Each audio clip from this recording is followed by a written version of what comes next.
오늘 우리에게 주시는 하나님의 말씀은 히브리서 5장 1절부터 14절까지의 말씀입니다.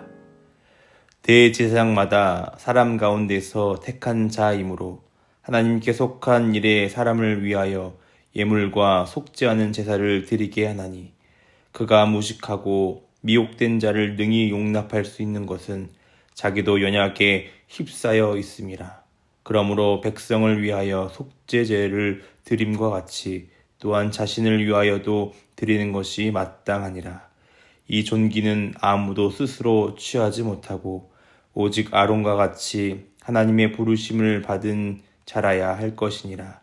또한 이와 같이 그리스도께서 대제사장 되심도 스스로 영광을 취하심이 아니요 오직 말씀이시니가 그에게 이르시되 너는 내 아들이니 내가 오늘 너를 낳았다 하셨고, 또한 이와 같이 다른 데서 말씀하시되 내가 영원한 멜기세덱의 반차를 따르는 제사장이라 하셨으니, 그는 육체에 계실 때에 자기를 죽음에서 능히 구원하실 이에게 심한 통곡과 눈물로 간구와 소원을 올렸고 그의 경건하심으로 말미암아 들으심을 얻었느니라.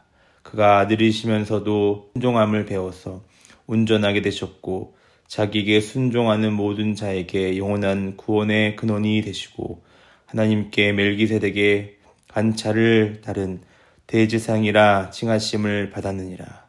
멜기세덱에 관하여는 우리가 할 말이 많으나 너희가 듣는 것이 두나무로 설명하기 어려우니라. 때가 오래되었으므로 너희가 마땅히 선생이 되었을 터인데, 너희가 다시 하나님의 말씀의 초보에 대하여 누구에게서 가르침을 받아야 할 처지니 단단한 음식은 못 먹고 젖이나 먹어야 할 자가 되었도다. 이는 젖을 먹는 자마다 어린아이니 이의 말씀을 경험하지 못한 자요 단단한 음식을 장성한 자의 것이니 그들은 지각을 사용함으로 연단을 받아 선약을 분별하는 자들이니라. 여러분은 나무가 자라는 과정을 잘 아실 것입니다. 처음에는 아주 작은 씨앗이 땅에 심깁니다. 이 씨앗은 작고 연약해 보이지만 시간이 지나면서 땅속 깊이 뿌리를 내리고 줄기를 키웁니다. 겉으로는 보이진 않지만 이 시기의 나무는 바람과 비를 견디는 힘을 키우는 중요한 과정을 거치게 됩니다. 강한 바람이 불고 폭풍우가 쏟아져도 뿌리가 깊어질수록 흔들리지 않습니다. 이 과정은 결코 쉽지 않으며 때로는 폭풍이 몰아치고 물이 부족한 메마른 시기도 있을 것입니다. 그러나 그 어려움 속에서도 나무는 자라나 결국 단단해지고 열매를 맺게 되죠. 이 과정은 우리의 신앙생활에도 마찬가지입니다. 신앙은 작은 씨앗처럼 순수하고 단순하게 시작되지만 시간이 지나면서 자라고 성숙해져야 합니다. 그런데 때때로 겉으로는 성장해 보이는 것처럼 보이지만 무성한 잎으로 덮여 성장한 나무처럼 보이지만 뿌리가 깊지 않으면 속까지 성숙하지 않으면 작은 어려움에도 쉽게 흔들릴 수 있다는 것이죠. 지금 우리의 영적 상태는 어떠하십니까? 겉으로 보기엔 문제 없어 보이지만 작은 바람에도 흔들려 하고 있지는 않습니까? 우리는 외적인 모습에만 집중해 신앙의 뿌리가 깊지 않을 때가 많이 있습니다. 나무가 열매를 맺기 위해 뿌리를 깊이 내려야 하듯이 우리의 신앙도 인내와 시련을 통해 뿌리를 깊이 내려야 될 줄 믿습니다. 이는 우리 힘만으로 이루어지는 것이 아니라 예수님의 순종을 따르는 과정이 있어야 한다는 것이죠. 예수님은 우리에게 완전한 본을 보여주셨습니다. 그분은 하나님의 영광을 뒤로하고 이 땅에 오셔서 고난과 눈물의 기도를 통해 끝까지 하나님의 뜻에 순종하셨습니다. 그 순종은 단순하지 않았습니다. 우리를 향한 사랑과 희생의 순종이었습니다. 우리는 이 예수님의 본을 통해 어떻게 신앙이 깊어질 수 있는지를 배우며 그 본을 통해 신앙의 성숙을 소망해야 될 줄 믿습니다. 예수님처럼 하나님의 뜻에 순종하며 우리도 성장해야 합니다. 오늘 말씀을 통해 그 은혜가 이곳에 충만하길 바랍니다. 첫 번째, 완전한 대제사장 예수 그리스도라는 것을 여러분 깊이 묵상하시길 바랍니다. 먼저 우리의 신앙이 성숙하기 위해서는 예수님이 우리에게 어떤 본을 보여주셨는지 깊이 살펴보아야 될 줄 믿습니다. 히브리서 5장은 예수님께서 우리의 대제사장이 되셨다고 말씀합니다. 이 대제사장은 이스라엘 백성 전체를 대표해 하나님 앞에 나아가 제사를 드리는 중재자의 역할을 감당하고 있습니다. 이 일은 매우 중요한 역할이었지만 한계가 있습니다. 왜냐하면 대제사장 자신도 죄인이기 때문이죠. 그래서 그는 백성을 위해 제사를 드리기 전에 자신의 죄를 속죄하기 위한 제사를 먼저 드려야만 했습니다. 이처럼 인간 대제사장의 제사는 불완전했습니다. 그 제사는 죄를 완전히 해결하지 못했고 단지 일시적인 속죄의 역할만 했던 것입니다. 그러므로 이는 온전한 제사를 예고하는 그림자에 불과했습니다. 하지만 예수님의 제사는 이와 완전히 달랐습니다. 예수님은 죄가 없으신 완전한 대제사장이셨기 때문에 자신을 단번에 희생제물로 드려 영원한 속죄를 이루셨습니다. 이는 반복적으로 드려야 하는 불완전한 제사와는 달리 단번에 이루어지는 완전한 제사였습니다. 예수님께서는 이 희생을 통해 우리에게 영원한 구원의 길을 열어주셨던 것이죠.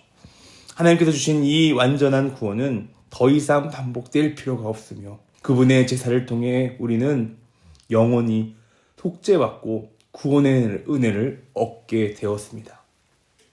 예수님께서 구원의 길을 열어주시기 위해 보여주신 순종은 그 자체로 깊은 의미가 있습니다. 예수님은 하늘의 보좌의 영광을 뒤로하고 이 땅 가운데 오셨습니다. 본문 7절은 이렇게 기록하고 있습니다. 그는 육체에 계실 때에 자기를 죽음에서 능히 구원하실 이에게 심한 통곡과 눈물로 간구와 소원을 올렸고, 이 구절은 예수님께서 이 땅에서 심한 고통과 눈물 속에 기도하셨음을 보여주고 있습니다. 특히 예수님의 그 기도가 떠오르지 않습니까? 예수님께서는 고난의 잔을 지나가게 해달라고 간구하셨지만 거기서 멈추지 않으셨습니다. 오히려 하나님의 뜻이 이루어지기를 구하셨습니다. 모든 것을 할 수 있는 하나님의 아들이면서도 자신의 뜻대로 하는 것이 아니라 아버지의 뜻을 따르며 순종하셨던 것을 우리가 볼 수 있습니다. 그렇다면 왜 예수님은 그렇게까지 순종하셨을까요? 본문 9절은 그 이유를 분명하게 설명하고 있습니다. 온전하게 되었은즉 자기에게 순종하는 모든 자들에게 영원한 구원의 근원이 되시고, 예수님은 우리를 위해 영원한 구원의 근원이 되시기 위해서 일시적이고 제한적인 구원이 아닌 영원한 구원을 베푸시기 위해 그 길을 걸으셔만 해야 했습니다. 예수님의 순종과 희생 덕분에 우리는 어떤 조건이나 제사 없이 구원의 은혜를 누리게 되었다는 것이죠. 사랑하는 성도님들, 여러분, 이 시간 우리가 그 놀라운 은혜 안에 거하시길 간절히 소원합니다. 예수님께서 겟세마네 동산에서 이 잔을 지나가게 해달라고 기도하면서도 하나님의 뜻을 끝까지 순종하셨던 것처럼 우리 역시 예수님의 또한 하나님의 그 말씀에 순종하는 그 믿음의 길을 걸어가시는 저와 여러분 되시길 간절히 바랍니다. 두 번째, 우리가 오늘 말씀을 통하여 깨달을 수 있는 교훈은 성숙으로의 부르심이라는 것입니다. 우리는 예수님의 완전한 순종과 그분이 주신 구원의 은혜를 통해 우리의 신앙이 어떻게 성장하고 성숙하고 있는지를 깨닫게 됩니다. 그러나 성숙은 단순히 시간의 흐름으로 이루어지지 않습니다. 성숙은 훈련과 헌신, 그리고 때로는 고난을 통해 이루어지는 것이죠. 본문 말씀 11절, 14절은 우리에게 성숙한 신앙을 갖추라는 강력한 메시지를 전하고 있습니다. 히브리서 저자는 너희가 듣기에 둔화해졌다라고 경고하며 신앙이 기초 단계에서 머무를 것을 경계하고 있습니다. 이 경고는 단지 당시의 독자들만의 그러한 것에 해당되는 것이 아닙니다. 오늘날 우리에게도 동일하게 적용되는 것입니다. 초신자의 단계에는 기본적인 교훈, 즉 젖과 같은 말씀으로 시작하지만 시간이 지나면서 더 깊은 말씀과 가르침을 통해 성장해야 합니다. 오늘 본 말씀 12절은 이렇게 말씀하고 있습니다. 때가 오래되었으므로 너희가 마땅히 선생이 되었을 터인데, 그러나 당시에 신자들은 여전히 가르침을 받아야 할 처지에 머물러 있었습니다. 성경은 그들의 상태를 영적인 유아기로 비유하며 단단한 음식이 아닌 젖을 먹을 상태라고 표현하고 있습니다. 이는 성도들이 더 깊이 있는 진리를 깨닫지 못하고 초보적인 신앙에 머물러 있음을 의미하고 있습니다. 우리가 영적으로 성숙하지 못한 이유가 무엇일까요? 그것은 은혜를 깊이 경험하지 못하고 신앙의 중심을 잃어버렸기 때문입니다. 신앙의 성장은 하나님의 은혜를 깨닫고 그것이 우리의 삶을 변화시키도록 하는 데에 있습니다. 히브리서 저자는 이를 단단한 음식이라고 표현하며, 이는 성숙한 신앙이 깊이 있는 말씀의 진리를 받아들이고 실천하는 것을 나타내고 있습니다. 그렇다면 우리는 어떻게 이 성숙한 신앙으로 나아갈 수 있을까요? 성숙은 단단한 더 많은 지식을 쌓는 것이 아닙니다. 그것은 예수님께서 보여주신 순종의 본을 따라가는 삶을 말합니다. 예수님은 고난 중에서도 하나님의 뜻을 따르셨고 그분의 사랑과 희생을 통해 우리에게 진정한 믿음의 길을 보여주셨습니다. 우리의 삶 속에서도 예수님을 바라보며 그분이 걸어가신 길을 따르는 것이 필요합니다. 이 과정은 결코 쉽지 않으며 때로는 고통스럽고 인내를 요구하게 됩니다. 그러나 예수님께서는 고난 속에서도 하나님의 사랑을 실천하였듯이 우리도 그 사랑을 배우며 실천해야 될 줄 믿습니다. 마지막으로 성숙한 신앙은 우리의 삶 속에서 나타나야 한다는 것을 기억하시길 바랍니다. 단지 말씀을 듣는 것에 그치지 않고 그 말씀을 삶으로 살아내는 것을 말합니다. 예수님께서 보여주신 희생적인 사랑과 헌신이 그 우리의 삶 속에서도 드러날 때 우리는 비로소 성숙한 신앙을 가진 자로 서게 된다는 것이죠.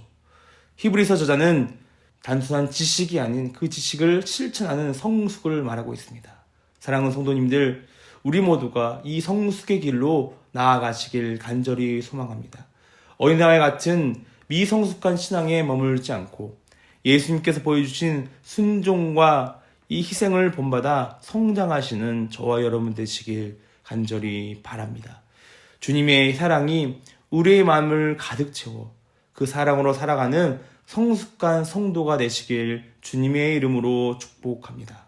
이제 말씀을 마무리하는데요. 우리의 신앙은 한 그루의 나무와도 같습니다. 처음에는 작은 씨앗으로 시작되지만 그 씨앗이 땅속 깊이 뿌리를 내고 자라야만 그 폭풍과 가뭄 속에서 견딜 수 있다는 것이죠. 예수님은 우리에게 그 완전한 본을 보여주셨습니다. 하늘의 영광을 뒤로하시고 이 땅 가운데 오셔서 고난과 눈물의 기도를 들으시며 끝까지 순종하셨습니다. 예수님의 순종은 우리에게 영원한 구원의 길을 열어주셨습니다. 그 사랑 안에 거하시길 간절히 소원합니다. 더 이상 유아기적 신앙에 머무르지 마시길 바랍니다. 성숙한 믿음으로 성장하시길 소망합니다. 어려움 속에서도 흔들리지 않는 뿌리를 내리고 예수님의 사랑을 실천하며 열매 맺는 삶을 살아가시길 바랍니다. 우리의 삶이 주님의 은혜와 은총이 또한 순종의 증거가 되어 시냇가에 심은 나무로서 주님의 이름을 높이며 풍성한 열매를 맺어가는 아름답고 성숙한 신앙이 되시길 주님의 이름으로 간절히 기원합니다. 주의 보좌로 나갑니다. 주의 얼굴을 바라봅니다. 두 손을 들고 겸비함으로 하나 되어 주께 나갑니다. 주의 은혜에 목마릅니다. 주의 음성을